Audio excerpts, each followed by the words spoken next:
We are live. It is, oh man, it's Tuesday night already. We have been doing this every Tuesday night for the entire football season. Main man, Jason Porter with Legacy Realty. Looks like you got a new background. I got a new background. I don't want to talk about mine. I'm sure you got a nice buffalo over there. We got so much to get to tonight on the show. I guess Let's just clarify, Chad, and make sure that your new background has nothing to do with you being in the doghouse. You're good, right? I'm good. I'm good. All right. All right. This is purely work related, and yeah, we're all good over here. No need. I could start a GoFundMe if we could get enough momentum going that way. I will go ahead and put a disclaimer out tonight that I am drinking a non-caffeinated carbonated water. This is called, I'm not going to pronounce it. I got another one over here lined up. It's called Liquid Death. I did look at this one. It's got a little bit of sugar, but nothing compared to the one we had last week. All right, Jason, before we get into all that we got tonight, we got Mitch Harper. He covers BYU. We've got Live with 55. We've got Richie Longshot's giving his picks live tonight. I've got so much to talk to John about. Honestly, I haven't been on Twitter much the last 2 days, and I just got to catch up, and that'll be good to catch up with John. We got BYU coming to town. So here's my one question for you before we bring on Live with 55. As someone who's been around the program for a long time, you know the vision of the school, the mission of the school. You saw what Hugh Freeze said last time when we played at BYU, how impactful that was. You probably saw the video this year where he talked about playing BYU. What does it mean to you as a fan, to you as somebody who, you know, it's kind of a cool rivalry, and we can kind of sympathize with them in a lot of ways in terms of being a religious institution, colleges with lots of rules per se, or a code of conduct is a better way to put that. What does this mean to you personally as a fan? You know, with them being you know, the religious institution for Mormons and the Church of Latter-day Saints and all that. How does that impact your thoughts for this game this weekend? Yeah, I just think it's one more exclamation point on Dr. Falwell's vision, Chad. I think that's one of the coolest things. So those of us who have been around a while and a little bit old school remember that speech well, you know, and Dr. Falwell's booming voice where he talked about liberty being to Christians what BYU is to the Mormons and Notre Dame is to the Catholics. And man, it's coming to fruition right now, which is just really cool to see that. I'm excited to watch the guys battle. I don't think that's going to be lost on any of them, regardless of you know, obviously not being around when Dr. Falwell initially announced that vision, if you will. But it's just one more thing. You know, you see Dr. Falwell's vision literally coming to life just about on all phases of campus, and he talked for a long time about athletics and music being the two ways that Liberty was going to get on the map. And man, he's been spot on. So I think this is just going to be a really great weekend to showcase the campus. And it always televises so beautifully. I don't know if you ever get feedback about that, but I've got family all over the country that tend to tune in and are big fans, and they just always talk about how the stadium looks and the crowd and the student section, Seer Red, just the whole thing. So I think this will be one more awesome opportunity for us to showcase our talent and put a great product on the field like we know the guys will do. Hey, that's a great point. It is on national TV, so regardless of the records, regardless of the institutions and all that thing, this is going to look great on TV, national, you know, like you said, and our team at Liberty, I know ESPN's doing this one, you know, but our team at Liberty with LFSN and all the guys and just the way the students show up, it does look great on TV.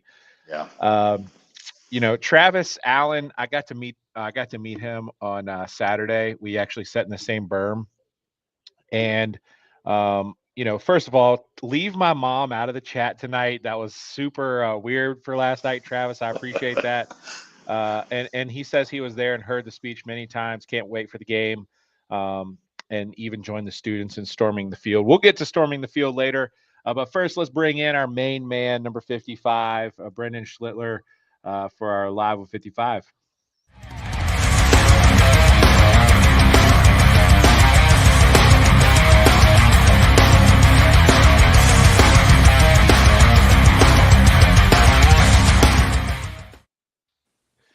All right. right, there he is. Brendan, we're going to jump right in tonight. Skip the pleasantries. We've got a big game this week. What are your thoughts on playing BYU, who is hosting BYU as a P5 type team? What type of opportunity is this for you and your team? And what's kind of the vibe right now in the locker room? And what are you guys bringing into this Saturday? Anything special? Yeah, it all started on Monday when Coach gave his speech to the team. He set the tone, and they released some of that video, and I got the chills just thinking about the opportunity that we have on Saturday. And I think we're just all grateful to be in a situation, and just excited to prepare these next couple of days for what's to come, because it's going to be an incredible opportunity and a lot of people watching. Yeah. Brennan, I just wanted to say, man, I was actually kind of tuning into your position a little bit on Saturday. I was locked into the O line and watching you guys on a couple of series I, whatever that would be. But man, you guys were there were a couple of formations and plays that I watched. I'm going a little rearview mirror here, Chad. I apologize, but I want to tell you about one thing that was going on in the section where I was sitting that we need some insider explanation for, because I had a lot of armchair quarterbacks. Can you explain the last series in the game where you don't go in and score and you take a knee and to burn the clock? Explain kind of what the thought process was behind that. And Chad, I know you were forecasting BYU, but I'm going retro for just 2 seconds, because like I said, there was a lot of chatter and a lot of folks that did not understand what that was all about. Yeah, so the main thing is we called a timeout, I believe, or they did. And one of our guys actually heard the other team talk, and they're like, hey, like, let him in, let him in. So we communicated that with the coaches, let them know what they were trying to do. So then we got to talk with our guys. And obviously, if you guys have followed us for a while, you remember the Coastal Carolina game. So that happens where we fumble the ball on the 1 yard line, don't get down in time, and that's a mess. And we almost, have to go to OT instead of winning it in regulation. So kind of learned some wisdom from that. And, in this time we told them we're going to go down. So they don't have enough timeouts to, get the ball back if we keep running the ball and taking a knee. So at that point, you just got to humble up, even though you can get an extra 7 and take the win. So it's more guaranteed than anything else. May not look as pretty, but that's kind of the purpose on that. You don't want to give them the ball back and have a chance to go down, score with a minute left, and then, hit the 2-point conversion to go to OT. Oh man, I love that. I love that. That's really cool that you guys heard that on the field, relayed that to the coaches. Incredible. And I also loved one other phrase you said there is humble up. And that's what I immediately thought of when I saw Day Run in. He didn't play in the first half. He played in the second half. And he still had, see on the screen there, he still had 76 yards and a touchdown. Could have very easily been 77 yards and 2 touchdowns. But good on him for sliding down, and good on you guys for getting all that communication done and learning the lesson from Coastal, a very painful lesson, but we still won that game. So all good there. Brendan, looking back at Gardner Webb, I mean, it's Tuesday. We have all kind of flushed it a little bit. It wasn't a good performance from a score perspective, but like I think Freeze said this week, and I thought it was a good quote. He said, if you win the Masters, does it matter if you win by 4 strokes or 1 stroke? No, you won the Masters. Same thing. We're 6-1. What is y'all's mindset to flush Gardner Webb, and is the opportunity so big against BYU that you've kind of already got that out of your mind pretty easily? Is that as something easy to kind of learn from and get on from a game like that where you win? And how much easier is that than a game that you lose like that? Yeah, the biggest priority is just to win the game, no matter how ugly it is.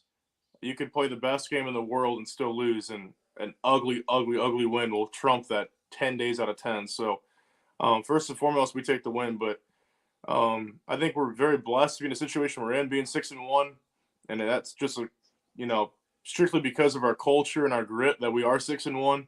It's not because of flawless execution. So there's a lot to clean up still, a lot to work through. Obviously, a lot of challenges on our side of the ball, but we're not letting that define us, and we're going to keep going and finding ways to win. So yeah, we've kind of looked forward to BYU and let that one go in the trash. But same message as always. We gotta find a way to win.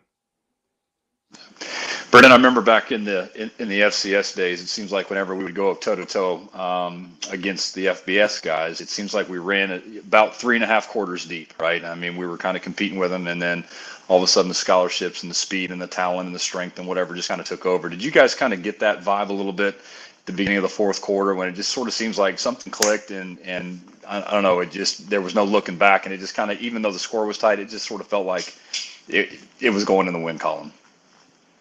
Yeah, we're super optimistic. I know I am personally. I mean, we could be down with a minute left, and I know we're going to find a way to pull it out. So, but we're a second half team. The stats show that. We battle hard, and we believe in the fourth quarter. If we're within a couple scores, we always have a shot.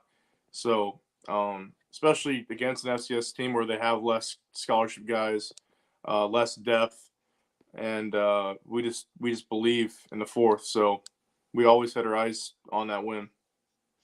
All right. So, we talk a lot about being. Well, first of all, before we go any further, you got to meet Greg again and some of the guys that work for RT Rogers. Tell us a little bit about what RT Rogers Oil Co. Incorporated is about, and how they sponsor this segment. Yeah. So as you mentioned, you got to meet Greg, Liberty alum, that so kindly sponsors the show. They deliver oil to 6 different states, all different climates, and regardless of your fueling needs, wherever you are, no matter the conditions, hit them up and they'll find a way to get it to you. So I had the opportunity to actually ask them some wild stories, and between crashing trucks and bears in the trucks, there was a bunch of some wild stuff that's happened, but they always find a way. So that's what matters. Yeah, that was pretty funny to hear, and thanks for taking the time to do that. And you're a consummate professional. I've said this. I haven't said it recently, but the way you handle yourself on these interviews is a tough spot to be in sometimes. But you do a great job, and then also the way you kind of make things happen with RT Rogers, dude. Your mom. I know you don't like sometimes bringing your family into this, but your mom said even if he doesn't make the NFL or the Pro Bowl, he is going to be successful in whatever he does. And since my mom was brought into this last week, I'm bringing your mom into this, and she had some really nice things to say about you. And I just knocked my camera down. So, all right, here's another question for you, and that is the run game. Um, it feels like that, and I've asked you this every season, but it feels like that we go 2 to 3 running backs deep. And I know that with the RPO, sometimes you don't know if it's going to be a run, you don't know if it's going to be a pass, and then you also have the 3 different running styles. Is it like it's got to be crazy to get like surprised a lot of the times on these plays, like, oh, Shadro's right up on your back and he's running the ball, or oh, there's a slant that's been completed, but I'm still blocking. How many plays would you guess at a percentage wise, 50% or higher? Are you kind of surprised at the outcome of what is happening because you're so locked in on your assignment? I got to be honest. The majority of the plays, we don't know what's going to happen. So there's like 1 or 2 calls where we know, depending on if it's a 5 or a 6-man box, that the ball's for sure getting thrown. But besides those specific ones, there's a bunch of calls where we don't know what's going to happen. It could go left, it could go right, run or pass, slant, deep ball. It's anything. So you just got to focus on what your assignment is. And sometimes you'll be blocking a guy like it's a run game, and you'll see Noah Frith catch a ball 40 yards down the field. You're like, well, that's nice. And then sometimes you'll feel day in your back, and it just kind of all happens. So we can't see what's behind us. So you kind of get a feel with how the linebackers play, if they kind of backpedal or the D-line chases where the ball's at. So besides that, we have no idea where it's going. We just got to run our feet and hope for the best. It's a very high level question, Chad. I actually heard guys in the NFL talking about that over the weekend. Thank you. I appreciate that. Yeah. Brendan, I was going to ask too, speaking of that, and as you guys are watching film, what is it about BYU's D line that you're excited about the matchup for? Anything particular, obviously without spilling trade secrets, which you wouldn't do anyway, but what kind of thing excites you about the matchups? I would say their D line is just big, strong, and stout. They're more power D linemen, so not necessarily lateral guys, but if you're not bringing your big boy pants, you'll get smacked around. So definitely gonna be a very physical game in the box, and one that is going to be earned for sure. So you got to strap in your helmet every single play, and you got to just grind it out. It's one of those games where it's going to be just an absolute battle. So we're preparing for that right now mentally, and obviously throughout the whole summer and stuff. Like, this is a team where you have to be strong in order to play them well. So we're excited for the opportunity. Last one here is about the 2019 game at BYU. What do you remember about that experience there in Provo? And I'm sure they have a few of the same guys. You were maybe one of the few on our team that contributed on that during that game. What do you remember about that BYU team from 2019? Just as in general, their program, what was it built on back then? And do you expect to see a lot of similarities this weekend? I would say the two things that come to mind, how they play, is their strength. They're just, a lot of them are very strong. And then as people, their class that they presented was incredible. Just the way they treated us, the hospitality. We had like goodie bags in our lockers from them, just full of stuff, just, welcoming us. And their fans were awesome. And that was just a great trip overall. The stadium was incredible. The view's awesome. But yeah, that trip was awesome. We actually were watching some film today. We watched film of BYU from this season. I remember playing there, in 2019, so I threw on that film. And there was a few guys, same numbers and the same style of play that I recognized from back then. So the funny thing is now, some of their guys they've always had 24 and 25-year-olds on their team. And now with the COVID year and all that stuff, we've got a few of our own. So it might be a little more evenly matched. But yeah, that's a good point. I'm glad you brought that up. We've always thought that about BYU. Some of them do their mission before going to college, so they get like grown men. I think Hugh Freeze called them this week. But yeah, they do get a lot of older guys. So, all right, Brendan, appreciate you, man. Good luck this weekend. Big opportunity. I know you guys are excited. I'm very excited to see Williams Stadium. It's going to be packed. I predict just the most packed and raucous crowd we've ever seen at Williams Stadium in the history, not just your career and in the whole career and the whole history of the school. So good luck, man. Thanks for joining us, and we'll see you next time. Thank you very much. You guys have a good one. And Jason, that is it. We will catch you Saturday. We'll see you at the tailgate. Appreciate all you're doing with a Sea of Red, and then just keep killing it. And appreciate all you're doing, and we will see you Saturday, man. Sounds good, brother. Thanks, Chad. Go Flames. Yep, go Flames. Hey, everybody. My name is Jason Porter. I'm with Legacy Realty and Development, and it's been a great partnership here with Sea of Red lately. I was with Liberty Athletics as the Associate Athletic Director for Sports Medicine, so took care of all of the healthcare needs and coordinated that with a fantastic staff at Liberty in the athletic department, of course, for about 5 or 6 years, and then moved into real estate full time and with Legacy Realty and Development. And it's just been a great pleasure to continue to stay connected with my Liberty University family and the athletics family as well. Been enjoying serving them. A lot of the graduate assistants and some of the staff that I hired has come back now and has been using me for residential services, which I really appreciate. But certainly do residential real estate as far as buying and selling of homes, of course. And then also we have a strong commercial presence as well. So commercial real estate, obviously a very, very different animal than is residential. But whether it's buying and selling commercial properties or just the leasing of properties, we can help with that as well. So it's been a great opportunity to service our commercial clients as well. And then certainly on the investment front too, a number of folks who have discovered the power of passive income through real estate and investing in real estate with rental properties or fix and flips, those kind of things. And so great joy to serve my clients in that capacity as well. The other thing that I would add too is just a very, very full Rolodex at this point of contractors and subs and just different professional contacts that I've made through the years. So if I can ever provide any of those folks to you and all of a sudden you need a plumber or an electrician or a contractor to build your deck, whatever, I'd certainly be glad to give you access to that Rolodex and those references as well. Because a lot of times it's not exactly who you know. It's who you know that knows how to do the job well. And so I would be glad to provide those services for you as well. So love Flames Nation, love taking care of my Liberty family. And if there's ever anything I can do for you, my contact information is all right here on the screen. And I would love to be a service to you and yours. Thanks so much.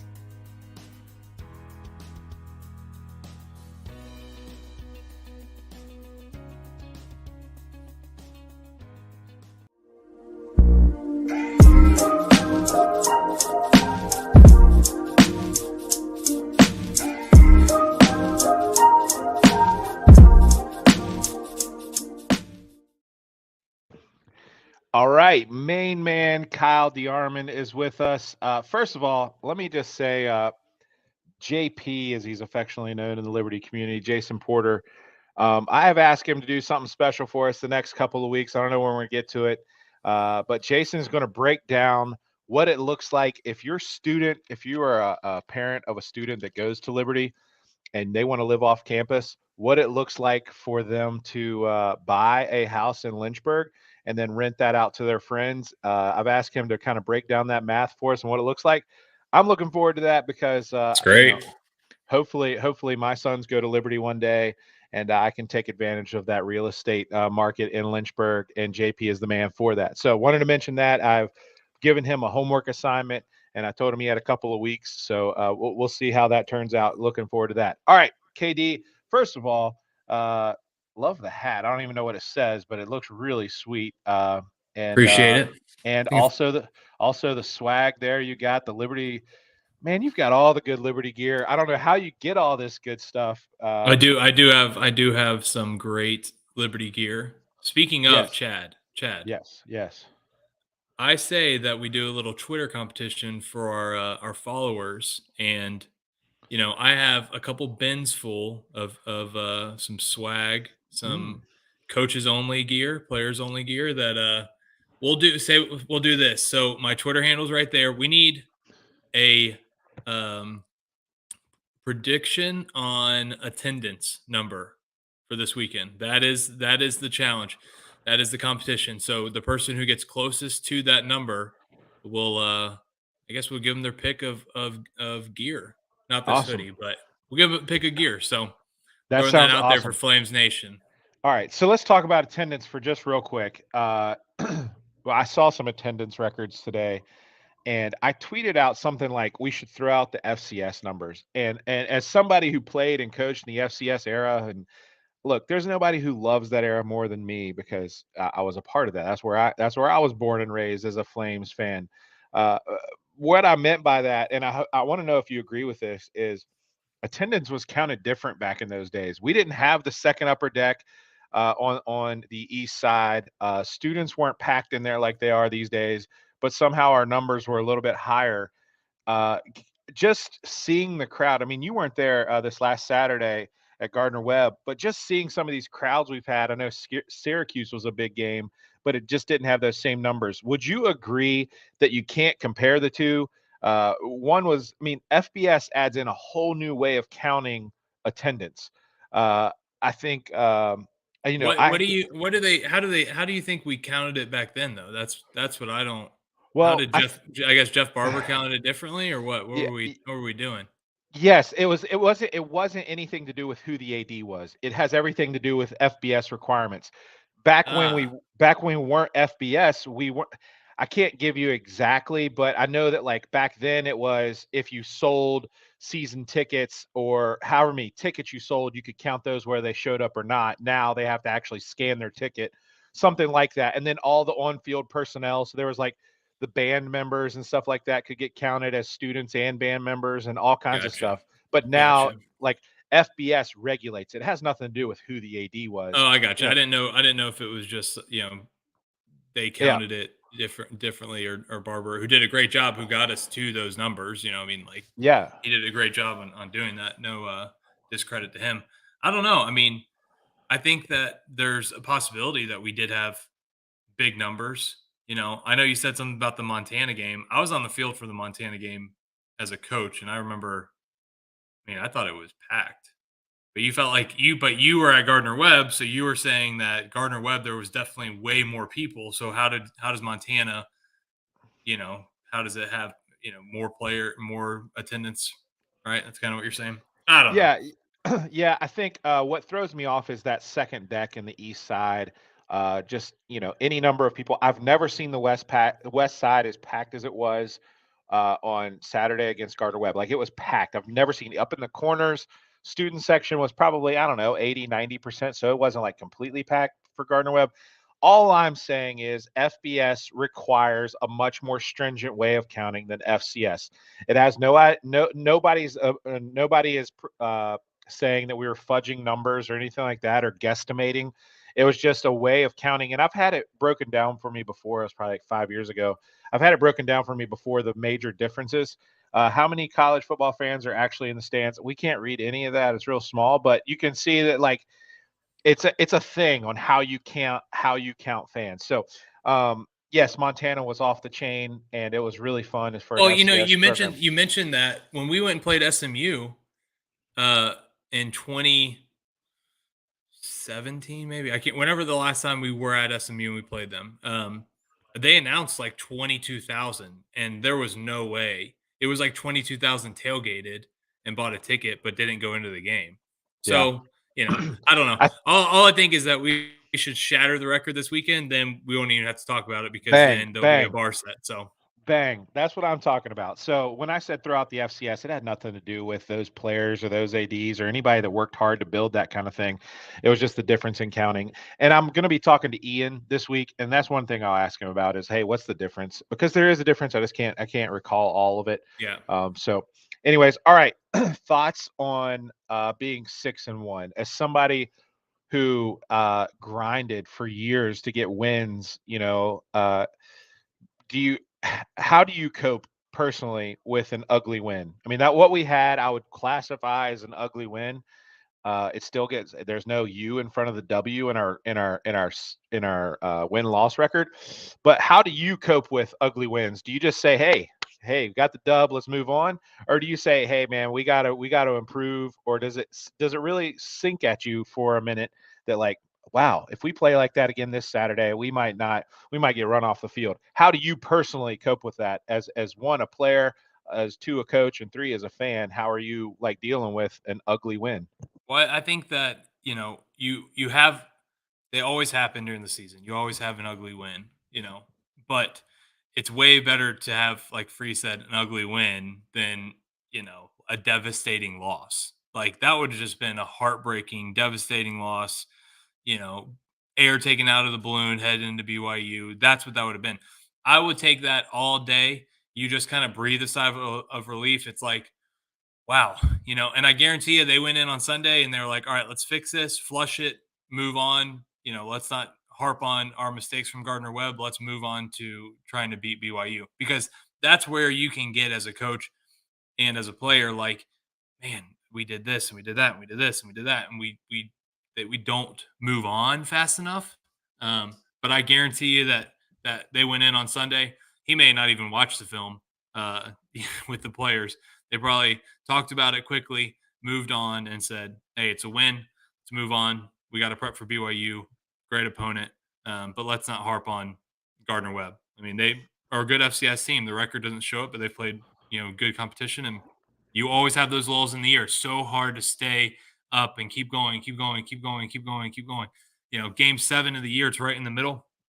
When it comes to kind of bowl games and figuring all that out, it's kind of in the middle, right? But it's tough to win those games. I remember as a player, Coach Rocco, he was really, he was tough on us. And just his coaching style, I loved it, loved playing for him. But you always felt like those Rocco years, there was always one game that was just a letdown game. It was just a game that we shouldn't have lost, and we did. And it just comes down to just, you grind so hard for so many weeks, and then boom, there's that one game. So luckily we were able to escape with a win. Proud of the way the guys fought, for sure. And we got to play better. I mean, we got to play better to beat BYU. That's for sure. Yeah. I seems like I say this once or twice a year that college football is unique in that way, Whereas like college basketball, you can play really crappy one night and it doesn't impact you at all. And college football, when you play really crappy and you still get the win, it's like magical. That's what you want. You hope to have a win on your crappy nights. And I would say we had a pretty crappy night and still got the win. And you kind of celebrate that because there's so many college football teams who got upset just this last Saturday, and it happens every week. College football is a sport of upsets, and those upsets, you can't just swallow those like you can in college basketball or any other sport. It's pretty much season ending. All right, let's talk about one thing that I am kind of wanting to see with the offense is, I don't know. I know we're not going to break it down too much here, but consistency, scoring points. What do we want to see? No. I'm putting my NCAA 2004 hat on here for a minute, and basically I'm calling the plays. Okay. And Hugh Freeze has the experience. He has all of the proven track record. What he's doing is winning games. But sometimes I'm screaming in the stands, and I thought we saw a short to intermediate passing game this Saturday that we haven't seen all season long. How cognizant is a You think he listens to the pod and he heard you talk? Absolutely not. Absolutely not. All right, I will say. So I want to get to that. My grandfather had 3 S's. They were a little different than mine, but slant, screens, and swing passes. Are those kind of thrown in and out every week in a game plan, or is it kind of like, I don't know.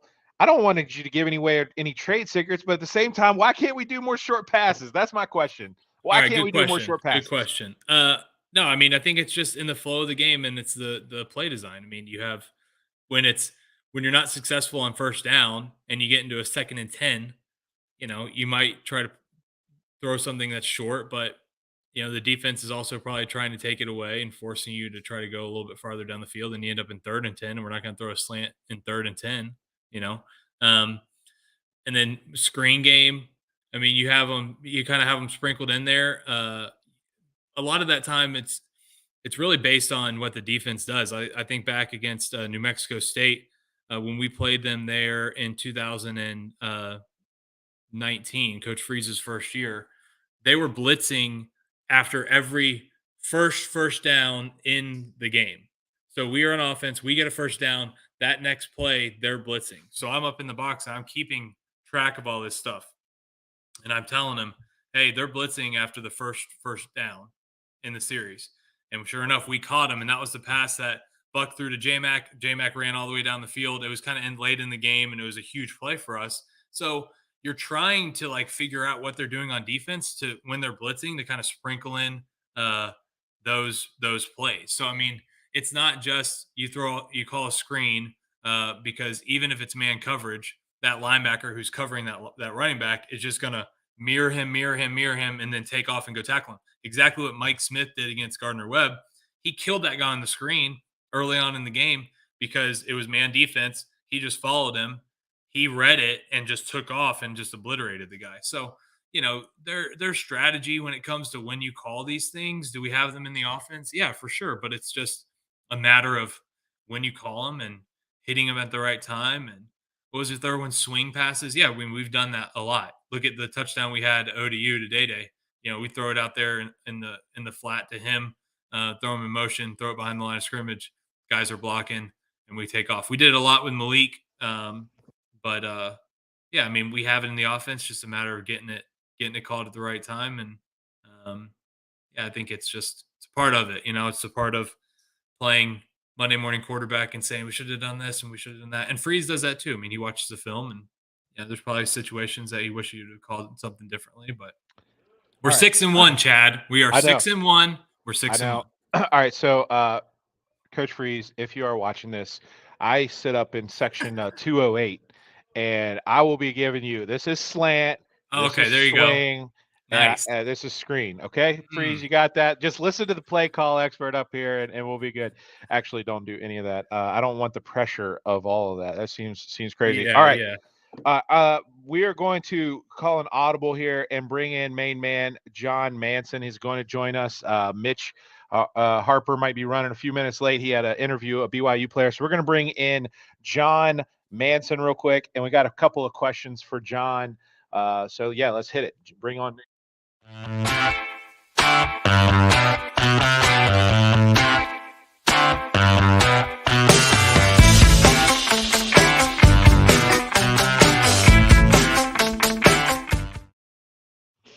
John, main man, how's it going? Good. What's up, Chad? How's it going? Good. Me and Kyle are gonna talk to Mitch here in a little bit. I appreciate you jumping on a little bit early. Mitch was finishing up with a player interview.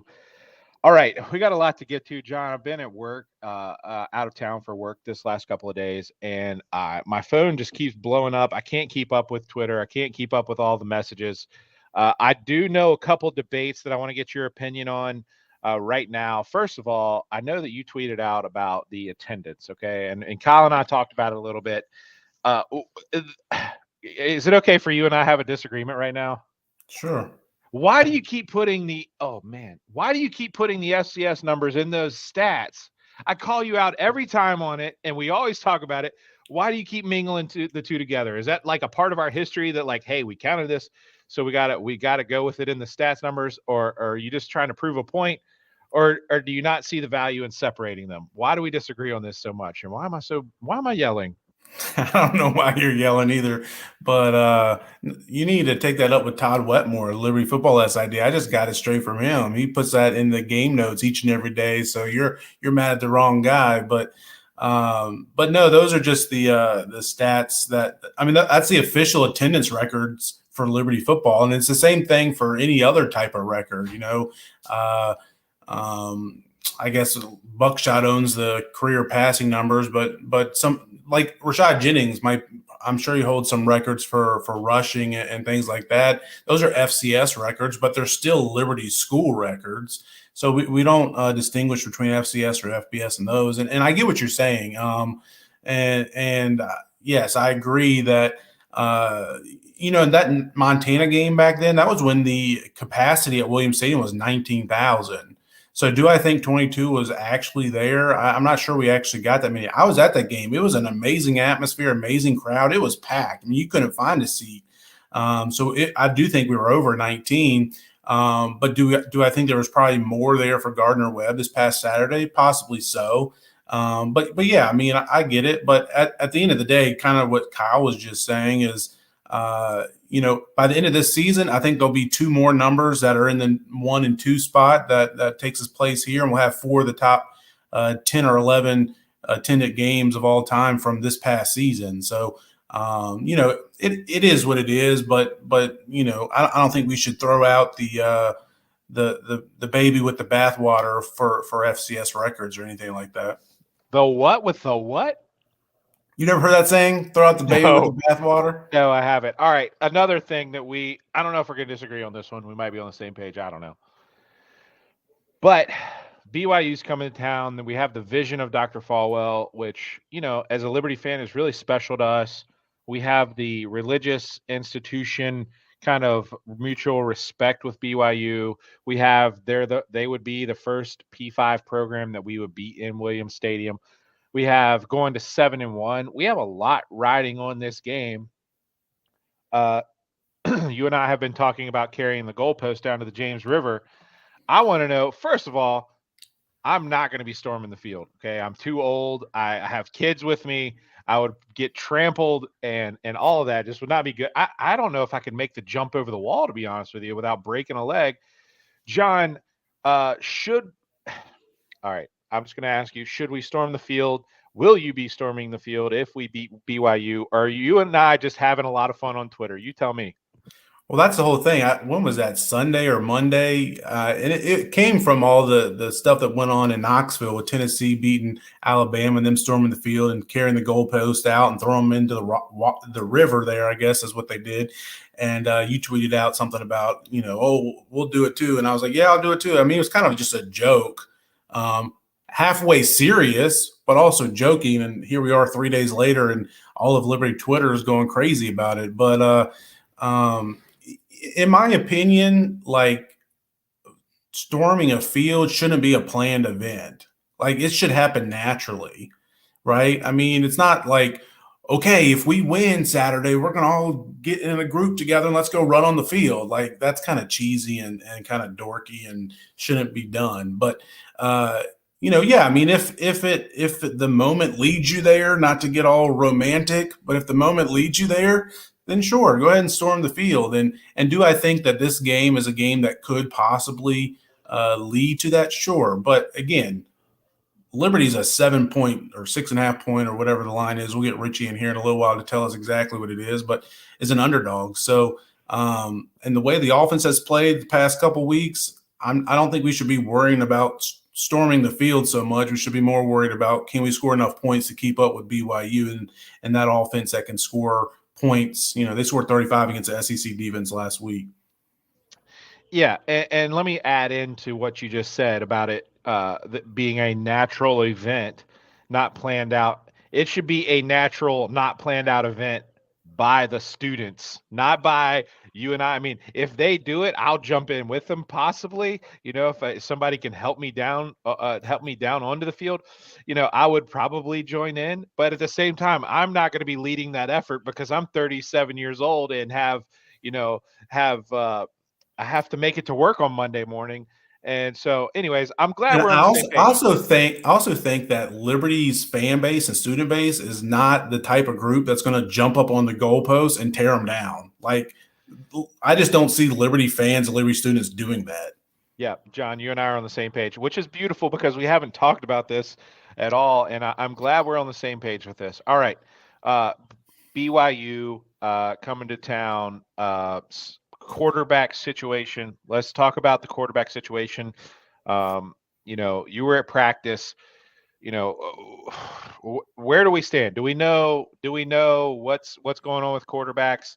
And by the way, all right, let me tell Travis, if we pull the win against BYU, I may trample my own kids. And Travis also is bringing his kids with him onto the field. Let me just say that my kids and Travis's kids had a little bit of a tackle football game in the same berm last week. And Travis's kids straight up deboed my kids. They're a lot older, and we're like, I had to go separate. I was like, so many personal fouls in that game, horse collar tackles. So Travis, you got a couple little tough guys over there. All right. And all right, Will. Okay. All right. John, the question is about BYU and the quarterback situation this Saturday. Charlie, what is he looking like? What do you think his status is? Not from just from, we were told when he got injured week 1, we were told 5 to 7 weeks for a broken hand in his throwing, broken bone in his throwing hand. Where do we land with him? And then Salter, what are your feelings without giving away too much of what you're seeing in practice? What are your feelings this weekend? What would you do if you were coach? All that kind of thing. Well, we can jump into that in a second, but we're getting a lot of questions about your outfit tonight. Do you have a shirt on? Can I even ask that? Yes, I do have a shirt on. If I didn't have a shirt on, yes, this is a shirt. It is from Old Navy's Oddfellows. We are rocking the mullet. Any other fashion questions from chat tonight? I just came in here angry. I don't know why. John, what is our quarterback situation headed into this weekend? Yeah. Let me try to transition back into that. So, Salter and Brewer have been injured and haven't played the last few weeks. Obviously, Brewer hasn't played since week 1 with the broken hand/thumb in his right hand. He did get those pins removed and his cast taken off, I guess about 2 weeks ago tomorrow, 2 weeks ago on Wednesday. And, last week he was at practice. Last Tuesday when I was there, he was at practice and was throwing the ball and had, I don't know if you call it a bandage or an ace wrap or something that was on his hand. And you could tell he just wasn't comfortable, kept looking at it. The ball that he was throwing didn't look very crisp and wasn't popping like it typically would for a D1 quarterback and a guy with the talent that he has. So you could just tell he wasn't right. So I wasn't sure if he'd be ready to play last week, and obviously he wasn't. Now this morning was a little bit different. He didn't have a bandage or wrap or whatever you want to call it, or it wasn't taped. I don't know what it was that he had last week. That wasn't like that this week, this morning. And he also was throwing the ball down the field. Last week, he was just throwing 10 and 15-yard passes. This morning, he was throwing 40 and 50-yard passes, and it looked a lot better. I'm not going to say he was 100% because I don't think he was. And plus, I haven't gotten a chance to see him throw a lot of live reps at 100%. With him being out the last, several weeks. But yeah, I mean, and Salter is, he wasn't at practice this morning. I don't envision him being ready to play this week. But yeah, I do think Brewer is trending towards playing. Of course, I'm not at practice every day and not in team meetings or anything like that. But I would, if it was up to me, and this is not any inside information, I think he's going to play Saturday. I could be wrong, of course, but I think he's going to play Saturday. And I think you kind of need to play him. I mean, if he's, if the doctors have cleared him, if he's comfortable and is able to throw a ball down the field, which it looked like you could this morning, then if I'm Hugh Freeze, I'm rolling with Charlie Brewer, the guy who was your starter in the preseason and the guy that gives you the best chance to win. Worst case scenario, he goes out there for a couple series, you realize he's not quite ready, he can't do it, and you real quick throw that audible in there and go to Jonathan Bennett, JB, and see what you can do. But yeah, I think Charlie gives you a chance to have this offense take that next step, that next leap that you really need to be competitive and be able to knock off a BYU team. So let's talk about attendance. Kyle just said a minute ago that he was going to be giving away some swag. So I guess maybe mine and your guesses don't count, but you don't have to give us your prediction. But I have some questions about attendance. What is the stadium capacity right now? I know they're selling berm tickets, which we've never done before. My kids have always just gone to the berm for free with their Flames Club pass. But this week, you actually have to have a ticket to get inside of one of the berms. You can't just go in there as like a general admission kind of area. So I know they're selling those tickets. They got the cabanas added in. Where do we stand on full capacity? Let's say we sold every single seat. Where would we land on full capacity? Yeah, the listed capacity is at 25,000 right now. And, I've seen some people talking about it. It's not officially a sellout. I mean, Liberty's still selling some tickets today. You mentioned the berm tickets. They're still selling tickets, so it's not officially a sellout. And it also depends on how many students show up, because I know they have a bucket of seats or tickets, if you want to call it that, for allotted for students. So it's not officially a sellout. I do expect it to become a sellout, whether that is today, tomorrow, Friday, or Saturday, right before the game starts. But no, it's not officially sellout. But yes, I do that number of 22 some odd thousand that we had for Montana. I expect that to be broken. I expect us to be up 24, 25,000 in that range would be my prediction. I'm not sure we'll get much over that, but yeah, they're selling berm tickets, which actually the berm tickets wouldn't be included in that 25,000 capacity number. That's just overflow. So we could go over the 25,000 depending on if everybody that shows up that has bought a ticket. So yeah, I mean, I think we'll set a new record Saturday, weather provided. It looks like it's going to be good as of right now. Last one is about what you got planned for this week. Anything cool that you've got planned for BYU specific? I know, we have the vision story kind of writes itself. We have the attendance record, all that kind of stuff. Are you covering any of that? Any stories that you've got planned for just specific BYU that I may have missed? I'm sorry, I'm on vacation. So if you've already released them, I'm not on vacation. I'm working out of town. So if you have already released them, I apologize. What do you have special this week on A Sea of Red specific to BYU and this kind of really special game to our alumni?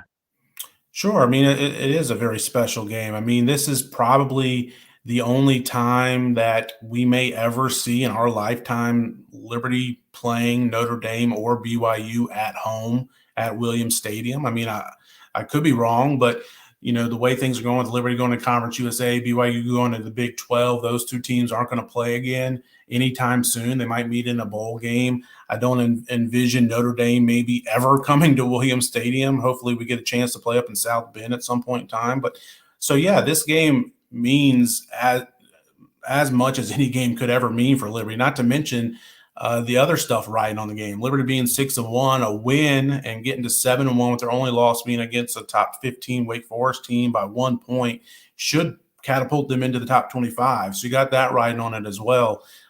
It's the biggest home game in school history, no questions asked. So yeah, I mean, it's a huge game for us and for Liberty, just what it means. But yeah, to answer your question, I've got an article coming out probably Thursday where we just kind of look at what this game means to Liberty as a school. As the school has grown from being a small, Baptist Bible college to being a, world-class university that competes at the top level in everything, including athletics, including football. And it's amazing the path that this school has taken and the athletic department has taken over the past 4 and 5 years.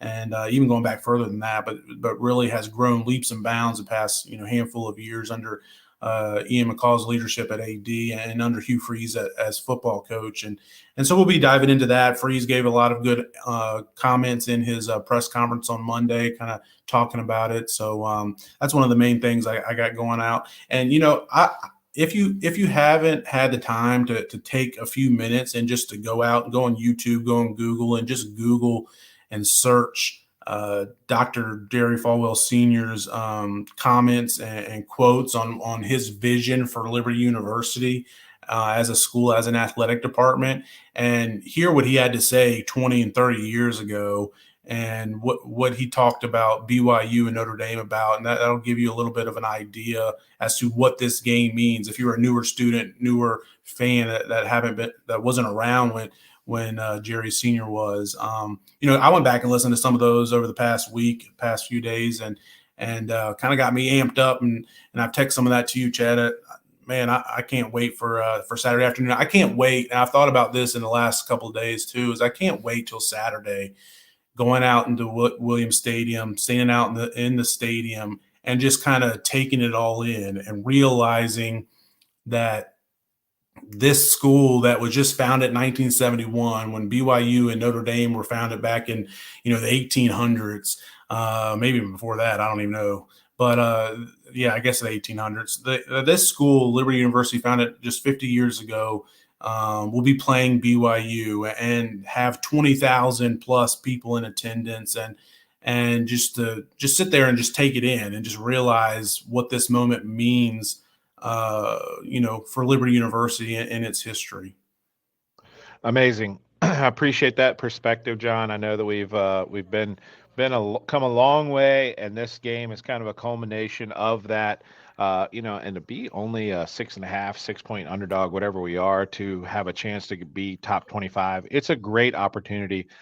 But what I'm looking most forward to most is seeing Williams Stadium and the fans and how they've kind of grown and become more engaged. All right, John, I appreciate the time. We'll see you Saturday. Good luck. We'll be checking out everything you're doing in the Sea of Red, all the articles. Looking forward to it. If I haven't read them yet, I will.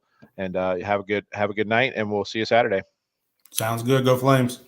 All right, let's bring back in Kyle DeArmond, and let's talk about BYU. I'm not sure if Mitch is going to be able to join us tonight. I haven't heard from him. He confirmed earlier today that he would, but I know he had some interviews going on later tonight with BYU, so he might not be joining us. Kyle, looking at BYU's schedule real quick, they've lost 3 games. They're 4-3. They've lost to Oregon, they lost to Arkansas, and they lost by 8 points to Notre Dame. All 3 pretty good teams. How good, just by looking at their record, and I'm sure you've watched them play a game or two, how good is this team, and what are they better than a 4-3 record? I mean, I think Freeze even alluded to they're a top 25 team in the country in terms of how good the team is. Yeah, I mean, I think that they're definitely, without a doubt, the best team that we have played. I think what makes BYU special is the depth that they have. You look at their I was reading over the game notes and saw that they have played 38. Well, actually, they've played more than 38, but they have 38 players who have recorded a tackle on defense. I mean, that is over 3 deep. I mean, so you talk about the depth that they have. I mean, that's what separates them. Now, to add on to the depth, they have playmakers like Cody Epps, who is a baller at wide receiver and making plays. Isaac Rex, the tight end, huge freak tight end. And then, I mean, they just have playmakers all over the field. Back to the defense, Max Tooley, which I was going to ask Mitch about this linebacker for them, who has three interceptions on the year, 2 pick sixes. He leads the team in tackles. He's just a freak, and the defensive line is strong. I mean, so their depth, they're deep. They have playmakers. They can play a lot of people on defense. Quarterback's really good. Chris Brooks, the running back, is physical. He's going to run through and try to break your face mask. So it's a task. I mean, they're definitely the best team that we've played. I mean, you can look back at when we played them, in 2019. They're definitely better than that team. And we did compete with them, which was great. We had a chance there at the end of the game, but it's going to be a tough task for our guys. I'm looking forward to watching them. I'll be there in person and looking forward to seeing how they do. But I think BYU is easily the best team that we've played. I'm looking forward to seeing us compete against them, and we know that they will. I mean, our guys are going to step up to the challenge and compete every down. So, what is it about BYU and their mission that they have, and the average age of their roster always seems to be like one of the oldest in NCAA? Do we expect an older, more mature roster? I know Freeze has alluded to it several times. The last time we played them in 2019, and then again this week, as they are grown men. Is that really an impact for their program when they can do that, where they have 25, 26-year-olds versus playing against 21, 22-year-olds because of that? Is that really an impact from your perspective? Yeah, I would definitely say so. I just remember the sheer size of them when their offensive line was massive. I mean, like, I've seen some NFL offensive lines, and these guys were every bit as big as they were. Defensive linemen just huge. I think where they have lacked in talent over the years is probably like their speed of their secondary, and kind of you've seen them get exposed against Arkansas, and them being cover 3, and the defensive coordinator actually talked about it. Chad, you and I were talking about it off air, but he kind of went in on them kind of busting coverages and letting up on some touchdowns, but they've kind of lacked in their speed in the secondary. That's kind of where they've gotten beat. The front 7, offensive line and defensive line, and the linebackers, I think they're as good as anybody. The secondary is where I feel like we can exploit them. Demario Douglas, I think he can have a big day. We got to find ways to get him the football early. There should be no reason why he doesn't touch the football in the first series. Him and Day have to win this game for us. And Shadro and just their playmaking ability. So I think that definitely the best team to ever play in Williams Stadium for sure. I think it's no doubt about that. Yeah, and not only their team, I'm excited to see. You never want your stadium overtaken by opposing fans, but at the G5 level where we're at, it's kind of cool to see some opposing fans. I mean, we've had some teams that have brought in a few number of fans, but nothing that's like Army brought in a good number last year. But BYU, it's going to be fun to have some opposing fans there. Actually, I mean, don't want any type of takeover situation, but you get what I'm saying. It's going to be kind of a cool environment to have some actual opposing fans in good number there, I think, on Saturday. Okay. Let's talk about those comments their defensive coordinator made. Basically, he went on interview there with their show they do, produced by BYU, and he basically said, even when they were dropping 8, which I guess only means rushing 3, they were dropping 8 guys in coverage. That's good. Thank you. Yeah.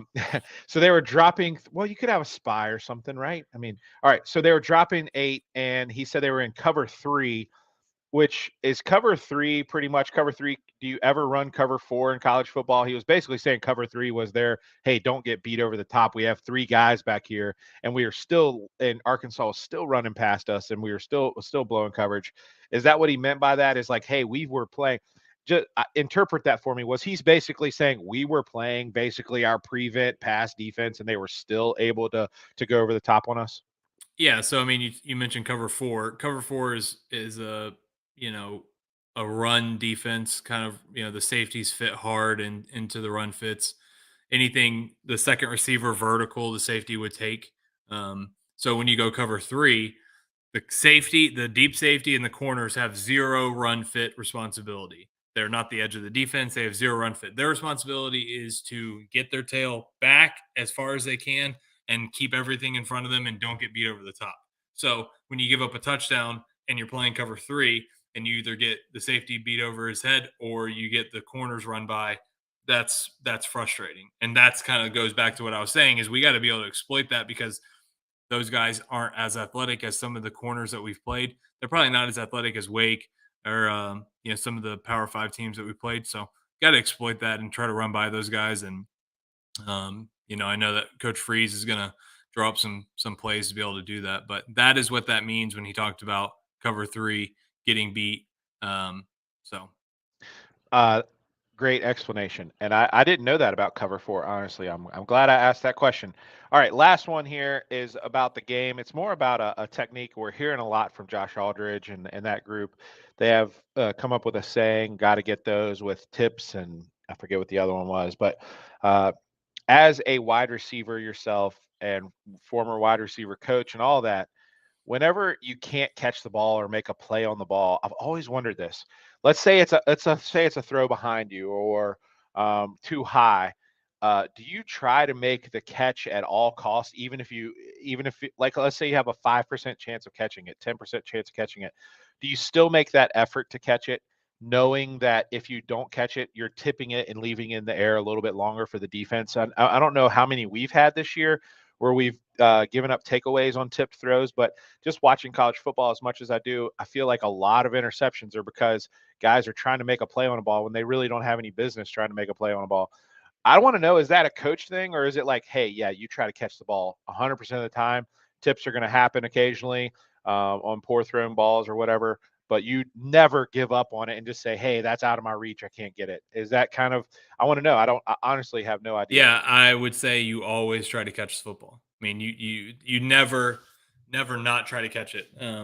You think about it, if you were like, well, I don't think I could have caught it, that's not going to go over well when you come back. Or if the ball's a little bit behind you, the thing is with those, even with the tips, somebody might be the safety or somebody might be behind you being like, oh, this ball's overthrown, I'm going to catch it. And then the receiver jumps up and tips it. And then it completely adjusts the way that the ball is coming. And so those are obviously harder to catch just in general. The tips are. So now, I mean, you always try to catch the football. Our guys have done a great job about getting that. The other thing, our defense has done a good job about getting their hands up.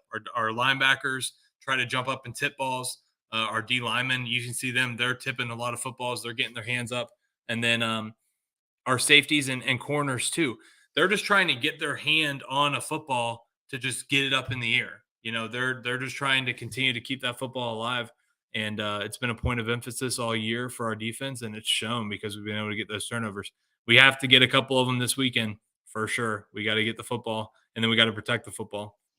I think in order for us to win, that's what we got to do. All right, we got with us Mitch Harper. We're going to bring in Mitch now. We are going to ask him a couple of questions. Mitch, thanks for joining us, man. I know you've had a busy night. You do a lot, and love following you. I've been following you for, a long time now, and I've been following BYU basketball, BYU football. You do a great job, so thanks for joining us. And let me go ahead and get out your handle here and where all people can find you. KSL Sports and Cougar Sports Saturday on KSLN News Radio. Mainly Mitch_Harper. Find him there on Twitter. You can see all his stuff. Mitch, thanks for joining us. Quick, we'll get a couple questions in here about BYU and your take on this program. This means a lot to us, being a religious institution, all that kind of stuff. We go through a lot of the same type of banter that you guys receive on a weekly basis for our affiliations and that type of thing. Does this mean kind of like, as you've seen this week, there's been kind of a camaraderie where we're saying, hey, BYU's coming to town. It feels like a pretty friendly game so far in terms of just like having that acceptance of each other's universities with codes of conduct that most other teams we play don't have to abide by and all that kind of thing. So what is your take on Liberty, and does this mean anything to the fan base from your perspective? Well, first off, Chad, excited to be on with you. Likewise, I've enjoyed following you and the Liberty program. I think this is a great game. I think it's a great matchup. I don't think the pulse of maybe BYU fans are putting as much respect onto this matchup. But when Tom Homo scheduled this series back in 2017, he wanted to help out a fellow independent program, but two, a fellow faith-based university. And I think that, that sort of thing does matter to a place like BYU. And when you note that, the things that Liberty goes through, BYU has dealt with as well in terms of, facing issues with conference affiliations and not being invited due to being a faith-based university. There's a lot of similarities. And, BYU once upon a time was viewed as the most hated team in college football in the early 90s, mainly because they were affiliated with a religion that not many people knew much about. And then you pair it up with the winning. So I think this is a very cool matchup. And me personally, I think that, BYU and Liberty should re-up again. This is not like, I think sometimes BYU fans look at matchups like this and think of maybe UMass or Georgia Southern. And again, I'm not putting you guys on that level. I've seen Liberty football, and this is a very good program. And I think that it's the type of series that I would love to see BYU have again, because I just think that there's a great relationship here. And I think that this will be a good football game coming up on Saturday. Mitch, so I was on staff in 2019. We came out there to Provo and played you guys. And, man, it was I was just blown away by just how beautiful the campus was, how nice the people were. That was kind of the biggest thing to me, was just how kind the people were. But then when the whistle blew, I mean, they were cheering for their team. So they were treating us with respect. But when that whistle blew, they were definitely cheering for the team. My question for you, talk about Max Tooley and just his kind of rise as a playmaker for BYU, and his impact that he seems to have week in and week out for your defense. Max has become a very good player for BYU. He was a heralded recruit coming out. I mean, some recruiting services had him as a 4-star. He came in as a safety, moved up into the box, and not always the most assignment sound guy.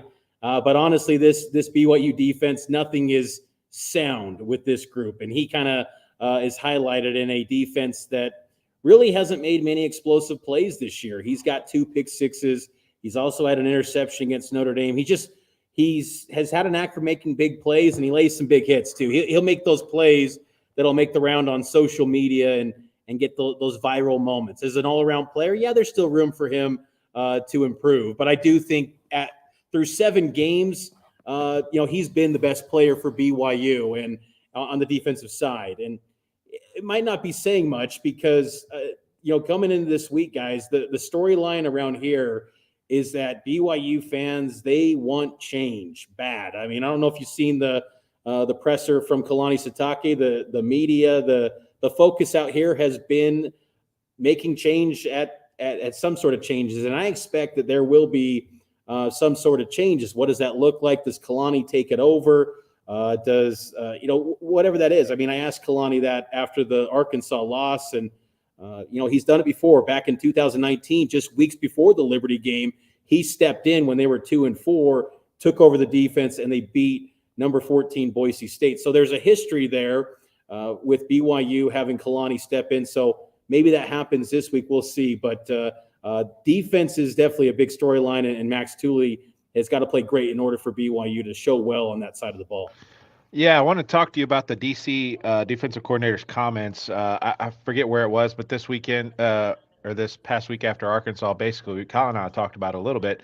But he was talking about how basically, hey, I'm dropping 8 guys. I'm playing our pass prevent, and they're still running right by us. Is that pretty typical for the defensive coordinator to come out and kind of and say that, like, hey, we're doing what we can, but our players have to execute? And second, is that a struggle that BYU has had this year, is just the speed in the secondary or kind of just getting blown coverages like that by, what would be considered a speedy receiver? It was a surprising comment that Tuiaki said. He said that it was an in-house media outlet at BYU. BYU has its own broadcasting company, so that made it even more interesting to kind of put his players on blast like that, and on a BYU-owned media entity. I think that BYU's defense. I think it's the biggest issues to me have been the scheme, from my personal opinion. I think BYU's got enough talent. I think on the defensive line, there's a few players that stand out, but there's not enough depth there. They returned a ton of experience on that spot, but that is one area where they could improve as they get ready to go to the Big 12. I think the linebackers are sound. I think the cornerbacks are pretty good. Vanderbilt transfer Gabe Judy Lally and Oregon State transfer Caleb Hayes, solid. And they've had an emerging star in Micah Harper, number 1. He's a name to keep an eye on. He's a guy that by season's end could lay claim as one of the best players right there with Max Tooley on the defensive side. A guy to keep an eye on too, will be, Keenan Peely. He's a Mike linebacker. He's number 41. He's someone that, kind of racks up the tackles. But we talked to him earlier today at practice, and he heard of, Hugh Freeze's video, what he said to the team about how this is, the biggest game in Liberty's history, and BYU wants to match that intensity. So we'll see coming up on Saturday afternoon. Mitch, let's move over to the offense real quick. Talk about those guys, Cody Epps, and just the addition of him and really him stepping up and making plays this year. And because it really seems like the offense is just, they've had some struggles just like everybody else, but they've continued to make plays and have a handful of playmakers. I know they've battled injuries, and that hasn't helped you guys out. But just talk about the offense and give the Liberty fans some guys to look out for and some guys to keep an eye on.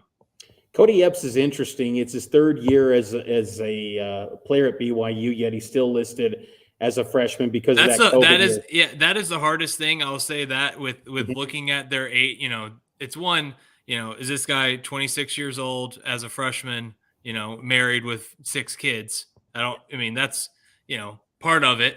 You always look at their bio and you look at their family, which I love. I think it's cool. They should let the players' families travel on the team. Then you guys would have like 5 planes that rolling up here with all their family. I love it. But yeah, keep going about Cody. Sorry. No, it is a unique dynamic in how BYU lists these guys on the roster. It's if you're not following it daily, it's kind of confusing. But Epps has been around for a while, so it's his third year. He's been dealing with a foot injury in the past, and now he's finally had his breakout season. And he was a guy that was a USA Today high school All-American, kind of under-recruited because of his size. He had Bryce Young throwing him the rock in high school at Mater Dei High School. And, Bryce Young keeps in touch with him still now. They were talking, after Cody Epps' first touchdown, Bryce Young hit him up and congratulated Cody on that touchdown grab. And Cody's had a lot more touchdown grabs since then. So he's become a key piece to BYU.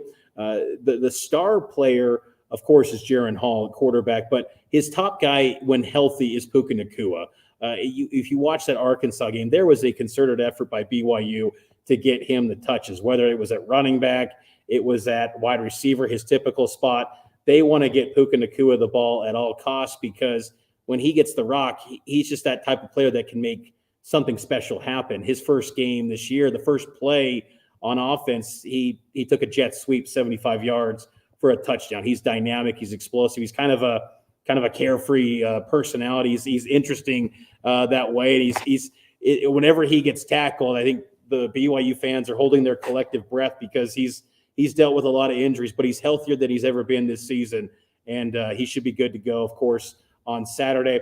The running back situation's interesting. Chris Brooks, a Cal grad transfer, he's probably their number 1 guy, but he's been, underperforming to this point of the year. And I think that I think that he deserves a bigger share of carries, but for whatever reason, BYU coaches have not given him this workload, type of, share of carries that maybe I expected him to get.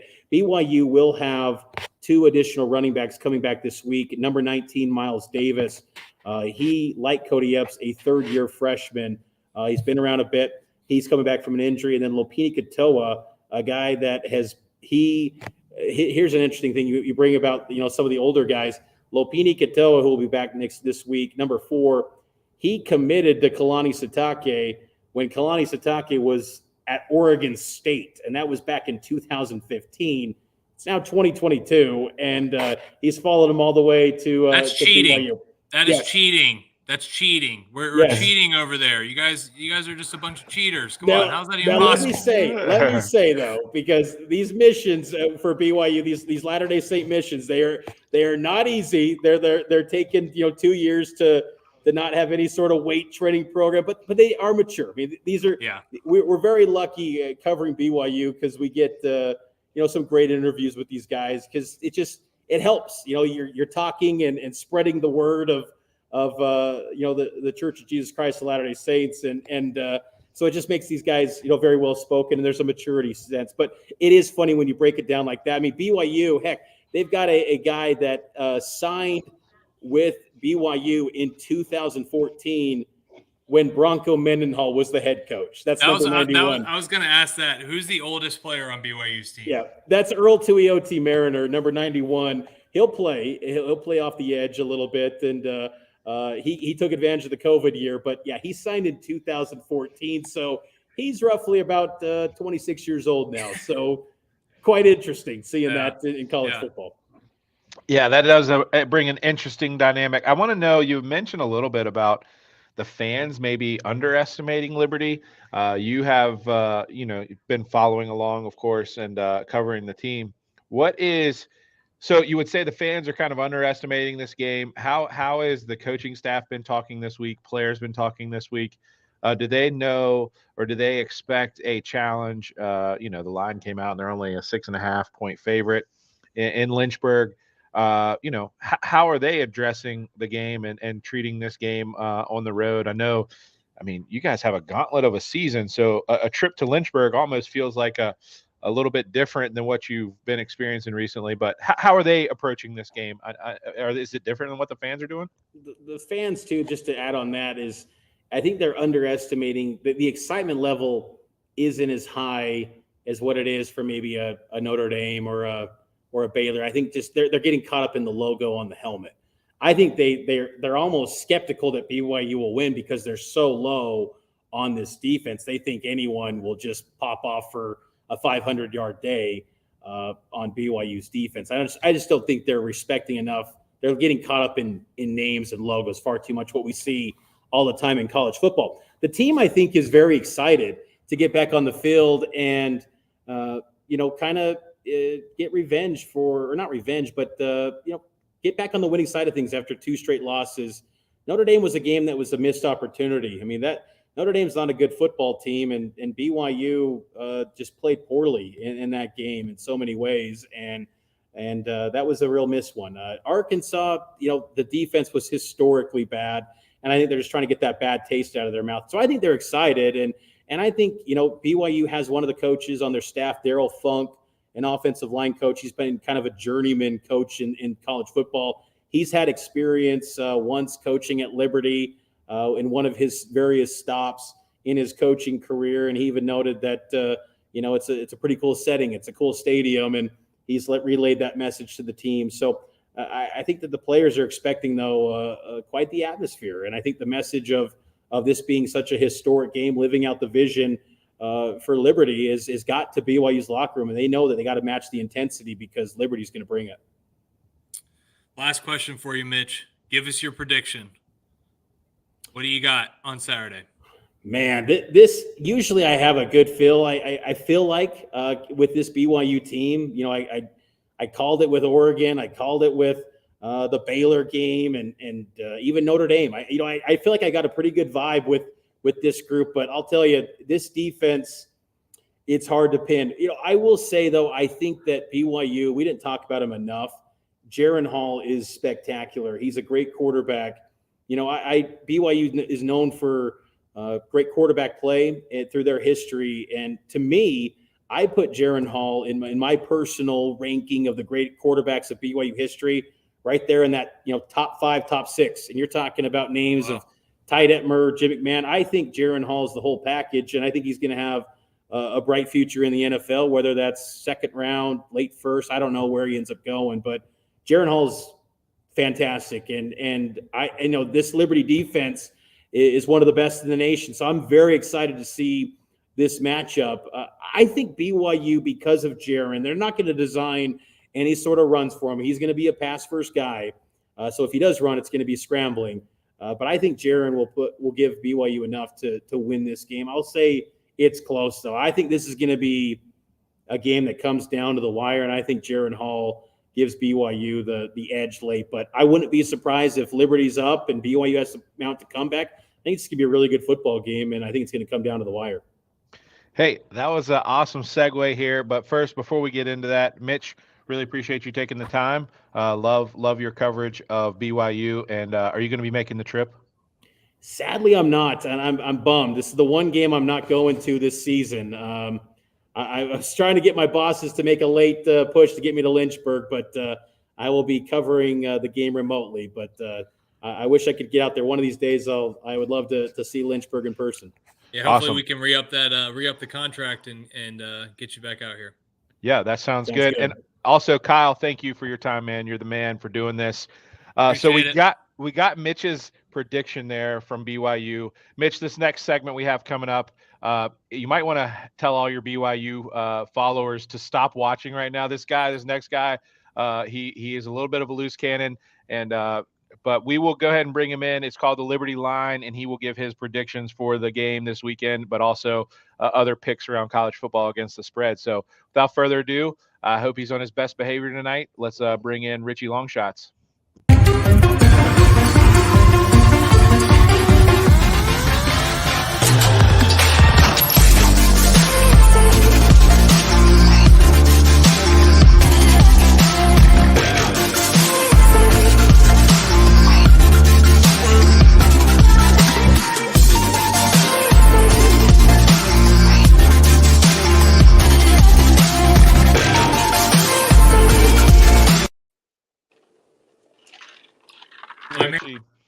Oh, there you go. There goes producer Nick. Hey, you don't even have playoff baseball to be watching tonight to kind of. All right. Anyways, Richie Longshots, good to see you, buddy. Yeah, what's up, Chad? What a real quiet day on Liberty Twitter, you know? Yeah, I been working a little bit today and haven't been checking it much, but I've been getting messages like, hey, come get your boy Richie. What's he doing? All that kind of stuff. So I'm not even going to ask you to explain yourself there. We're going to move on and pretend like none of it ever happened, to be honest with you. I will get your take. Should we storm the field? That was my question, and producer Nick put it up as I was asking the question. Should you storm the field this weekend? What in the heck am I seeing here? What is this? Very simple. We're going to work top to bottom. Should you storm the field? Question 1, did we win the game? If the answer is no, don't storm the field. We're a bunch of losers. Is it still going on? No. But if you did storm the field while the game is going on, it would be funny. I am not going to condone streaking or storming the field or anything like that, but I'm just being honest when I put that out. Is the game going on? Storm the field? Probably not. You probably get some reps, get some fines. We move on to yes. Should you storm the field? Yes. Great. We're going to ask a couple questions. 2 things. I saw Tennessee do it, so I'm going to storm the field too. That's not a good reason. Tennessee does a lot of things that Liberty students shouldn't do. Doesn't mean that we should storm the field as well. They beat Alabama. We might beat BYU. Second option, make it a little bit bigger. If you're screaming about BYU, vision, loud noises, Jesus jukes, no, not a good enough reason to storm the field. So, as you say, stay in the stands. Don't make everyone look bad nationally. The last thing we need right now is any bad publicity and people laughing at Liberty for storming the field against a 4-3. We should have previewed this, Nick. We should have previewed this. Keep it going. What's the last 2 here? The last two are positives. Bigger Nick. There we go. We beat a team that is ranked higher than us. This case, BYU, not ranked higher than us. But if they were, storm the field. And last but not least, Hold on, Powell. We won the game at literally the last second. If we win this game this weekend on a 2-point conversion, a made field goal, a Hail Mary, or we stop them on a goal to go with 2 seconds left, storm the field. I am all in on that. And at the end of the day, it comes back to the text on the right. If you don't know what to do, ask yourself, would you cry online if someone did this to us? If the answer is yes, don't storm the field. So if some team stormed the field when we were 4-3, don't get mad about it. Don't storm the field. There's better ways to feed your social media addiction, students, than storming the field, because you're going to make everyone look like idiots. Oh boy. I don't endorse this. And I almost disagree with it. I think seeing Tennessee do it is just good enough reason. That was so fun to watch them throw that goalpost in the river. It doesn't matter who we play next. I want to storm the field and take the goalpost to the river if we win. It doesn't matter if it's Gardner-Webb, BYU, New Mexico State. If we're gonna do it, Chad, and we have the money to do it, every time we win the game, dump the goalpost. Okay. Just dump them. Okay. We're either all in or all out. There's no in between. Seriously, thank you for putting this together. I do mostly agree with it. Again, like I told John, this is going to be a natural student-led thing. Us old bozos on here talking about storming the field should have no bearing on whether the students do it or not. I hope no students follow your chart. I hope no students listen to our opinions of storming the field. I hope no students are reading anything about storming the field on Twitter. I hope that they just do it, and if they do, I might join in, depending on your flow chart. See, the flow chart is good for people our age, but it's not good for the students. So I will say that I would have liked to seen a student visual workflow steps box about student or not. But we can get there. Thank you for putting that together. Let's get into your picks. First of all, the Fire Red 7 jersey. Oh, I like that. Coming to us live from with the Yankee underneath. Okay. Oh yeah, nice win today. Talk to us about the Liberty game. I know from some text messages we had that you thought that it opened a little low. It has moved a lot. You've been tracking the movement. Talk to us about the Liberty game, the line, and who you're taking this weekend or what you're taking with the Liberty BYU game. So real quick, I know I'm on a pitch count tonight. I had a bad week last week. I went 1-5, 1-4. Not great. All the games I lost, kind of close. Liberty game, it's on me. I'm sorry, I'm a homer. I keep betting Liberty. If I don't bet Liberty, everyone's going to tweet me going, "Oh, you just hate Liberty." Blah, blah, blah, blah, blah. No, I'm sorry. I have to take Liberty every week because if not, I'm a bad fan. So if you look at a lot of my losses, a lot of them are because of Liberty. So that's either here or there. But I was in Disney all weekend. I'm sorry, sue me. I didn't catch a lick of college football this weekend. But as Elsa said, I'm letting it go. Let it go. Let it go. 1-4 behind me. We're on to this week. And we start things off, obviously, with Liberty BYU. This game opened at like 4.5, which I went, wait, what? Made absolutely no sense at all. We just beat Gardner-Webb by 1. We have not, we've played to our competition pretty much every game we've had. Line opened up, and then it moved towards Liberty, which was bananas.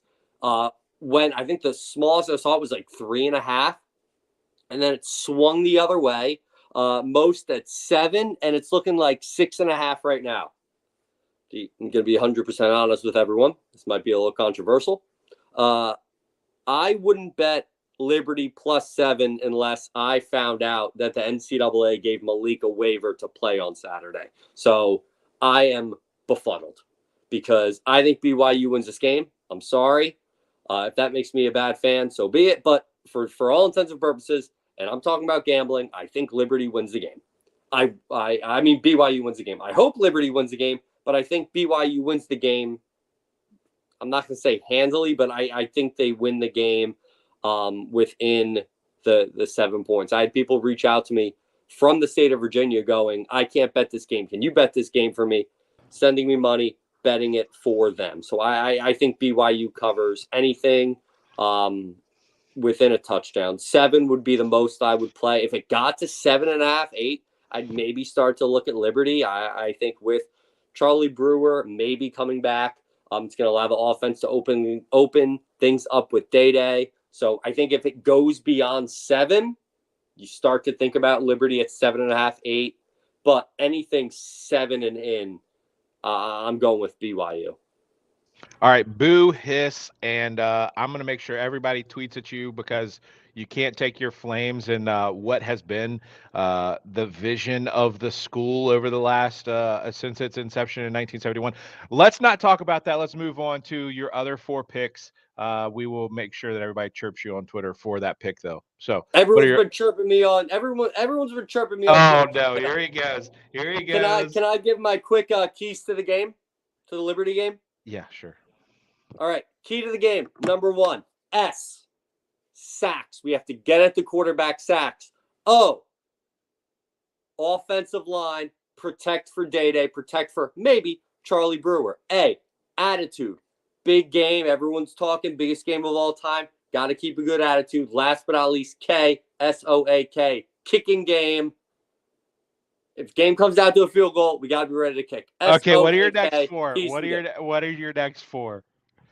What are your other 4 games? Yes. Wake Forest, -20.5.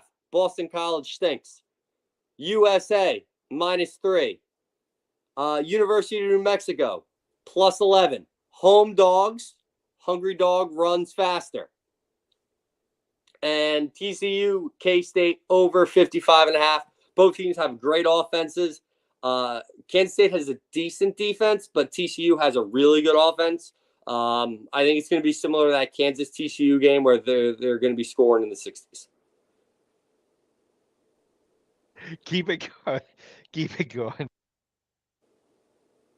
Keep it going. What do you want me to talk about? Your other picks. Those are the 4. BYU, +7. Wake Forest, -20.5. Boston College stinks. USA, -3. University of New Mexico, +11. Hungry dogs run faster.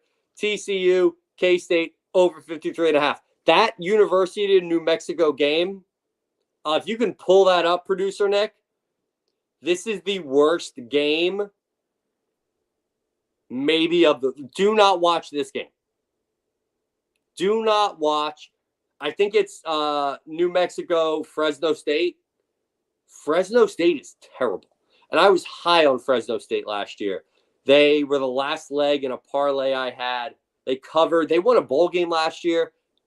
Similar to Utah State, they came into this year big time. Everyone's looking at them. No, they stink. New Mexico at home, catching 11. The over-under in this game is like 41. Anytime you have a game, are you drinking energy drinks again, Chad? Liquid Death, mango flavored. Fine. Yeah, no, zero energy, I think. Liquid Death, great drink. Big fan. New Mexico, anytime that you have a game that the over-under is super low and a team is getting double-digit points, take the points. Vegas doesn't think anyone's going to score in this game, so take the points. So, hey, I like that. That's a good strategy. If the points are low and it's a double-digit, like you said, take the points. I like that. All right. Richie, when is the next game we will see you at live? I'm going to be at UConn.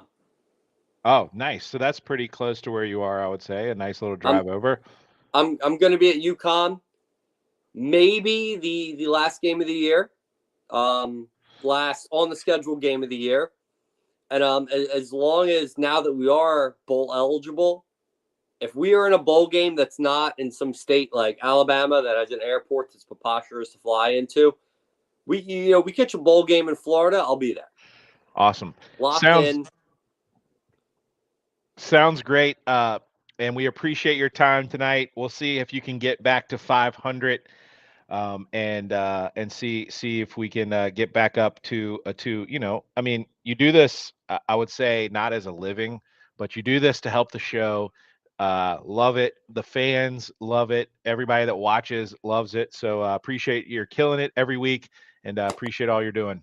No, and thank you, Chad. This was a great episode. I'm glad you're wearing a shirt because when I popped on, I went, "Oh, Chad's shirtless." No. All right, Nick, give me some alone time here. I need to reel this thing in a little bit. All right, a long show tonight. Whew.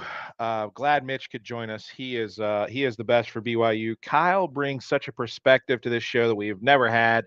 Excited for him to be more involved.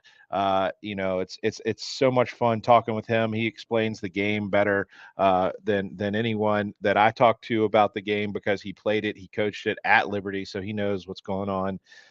Thanks to Jason Porter again for all he does. And, again, we're going to run through the math of buying a house for your students at Liberty.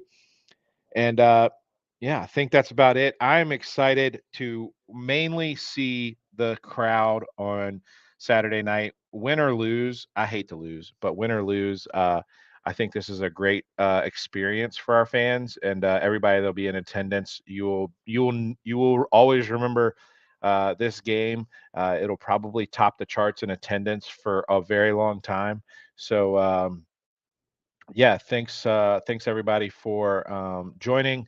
One last thing here before we go. Kyle mentioned it earlier. We've tweeted it out from a sea of red, and also Kyle tweeted it out. If you predict the closest prediction to the attendance this week, we'll get some coaches only / players only swag gear from Kyle. So he will be monitoring that and doing that competition this week, which is really cool of him to do. I really appreciate that. He has a lot of cool stuff. You saw him wear a hoodie tonight. Hopefully, I don't think he said he's not giving that one away, but it's at Kyle_DeArmond on Twitter. Go give him a follow and also reply to his tweet there about attendance to win some of that gear.